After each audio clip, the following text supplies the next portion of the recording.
Tasgaon ring रोडच्या श्रेयवादावरून आजी माजी खासदार भिडले. विशाल पाटील आणि संजय काका पाटील यांच्यामध्ये व्यासपीठावरच वादावादी. तासगावमध्ये राड्यानंतर रोहित पाटलांकडून संजय काका पाटलांना खुलं आव्हान. तासगाव आणि कवठे महांकाळ तालुक्यामध्ये मोगलाई लागली नाही. येत्या काही काळामध्ये आम्ही दाखवून देऊ, रोहित पाटलांचं वक्तव्य. माझ्या भाषणादरम्यान अडथळे आणण्याचा प्रयत्न झाला, त्याला जशास तसं वागण्याची आमची भूमिका. सांगलीतल्या राड्यावर संजय काका पाटलांची प्रतिक्रिया. महाराष्ट्राची राजकीय भाषा खालच्या थराला, बुजुर्ग देखील त्यांच्या आहारी लागलेत. राज ठाकरेंचं वक्तव्य. 14 तारखेला फलटणमध्ये जाणार, शरद पवारांचं सूचक वक्तव्य. पवारांच्या वक्तव्यानं रामराजे निंबाळकरांच्या पवार गटामध्ये प्रवेशाच्या चर्चांना उधाण. रामराजे नाईक निंबाळकरांनी मुंबईला येण्याबाबत फोनवर सांगितलं. रामराजेंसोबत मी चर्चा करणार, उपमुख्यमंत्री अजित पवारांची माहिती. भाजपा मतभेद नसलेल्या जागांची यादी लवकरच जाहीर करणार. विदर्भातील 20 पेक्षा जास्त आमदारांना गो अहेडचा सिग्नल. आमदार समीर कुणावारांसह अनेकांचा प्रचार सुरू. महाविकास आघाडीच्या जागावाटपाचा निर्णय येत्या 8 दिवसांमध्ये होणार. जयंत पाटलांचं सूचक वक्तव्य. दर्यापूर विधानसभेसाठी मुख्यमंत्र्यांकडून मला शब्द. पक्षाच्या सर्व्हेमध्ये माझ्या नावाला अधिक पसंती. अभिजित अडसुळांचा दावा. दर्यापूरमध्ये बाहेरचं पार्सल चालणार नाही, इथे कमळच फुलणार. नवनीत राणा यांच्या अभिजित अडसुळांवर नाव न घेता टीका.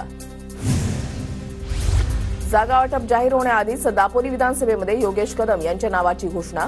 अजित पवार गटाचे जिल्हाध्यक्ष बाबाजी जाधव यांनी नाव जाहीर केल्यामुळे नव्या वादाची शक्यता.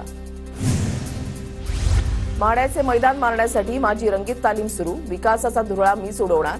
अभिजित पाटलांना विश्वास. तर बबनराव शिंदेंच्या हाती पवार साहेब तुतारी देतील असं वाटत नाही, पाटील यांचं विधान.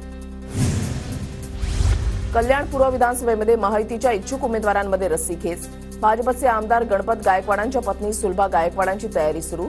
तर शिंदेगडाचे माजी नगरसेवक निलेश शिंदेंचे भावी आमदार म्हणून बॅनर. आरएसएसकडून भाजपची खरडपट्टी. हिंदुत्वादी मुद्द्यांना बगल दिल्यानं आरएसएस दक्षिण मुंबईतील पदाधिकारी नेत्यांवर नाराज. सूत्रांची माहिती. 13 ऑक्टोबरला मुंबईमध्ये मनसेचा मेळावा होणार. राज ठाकरे मेळाव्यातून पुढची भूमिका स्पष्ट करणार. सूत्रांची माहिती. राज्यपाल नियुक्त 12 आमदार प्रकरणाचा 23 ऑक्टोबरला निकाल. राज्यपाल नियुक्त आमदार प्रकरणी दोन्ही बाजूंचा युक्तिवाद पूर्ण. युक्तिवाद नोट सादर करण्याचे दोन्ही वकिलांना आदेश. काँक्रिटीकरणानंतर खोदकामाला परवानगी नाही. मुंबई महापालिका आयुक्त भूषण गगराणींचे निर्देश. पुरातत्व आणि वस्तू संग्रहालयाच्या संचालनालयामधील रिक्त 109 पदांसाठी खासगी कंपनी नियुक्त. कंत्राटी नोकर भरती न करण्याचा उपमुख्यमंत्री फडणवीस निर्णय वाऱ्यावर. आदिवासी बांधवांसाठी अद्ययावत आणि उच्च दर्जाचं विद्यापीठ उभारण्यात येईल. जवाहर इथल्या कार्यक्रमात राज्यपाल CP राधाकृष्णन यांची घोषणा. मराठा आरक्षण सर्वेक्षणासाठी नियुक्त केलेल्या शिक्षकांचं गेल्या 8 महिन्यांपासून मानधन रखडलं. लवकरात लवकर मानधन मिळावं, महाराष्ट्र राज्य प्रहार शिक्षक संघटनेची मागणी. सरकारने नंदुरबारसह राज्यामध्ये उद्योगधंदे आणून मराठी मुलांना रोजगार द्यावा, राष्ट्रवादी युवक काँग्रेसची मागणी.